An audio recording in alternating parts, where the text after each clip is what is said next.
Everyone wants to improve their English and they are doing efforts, but somehow we are not reaching at that level because there is something missing.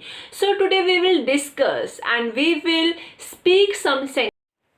I am learning English. I am learning English. Guys, please repeat after me for better.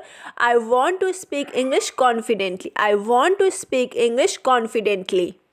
I practice English in my free time. I practice English in my free time. Confidence makes us successful. Confidence makes us successful. Confidence comes with practice. Confidence comes with practice. More we speak, more we grow. Don't afraid from the mistakes. Don't afraid from the mistakes.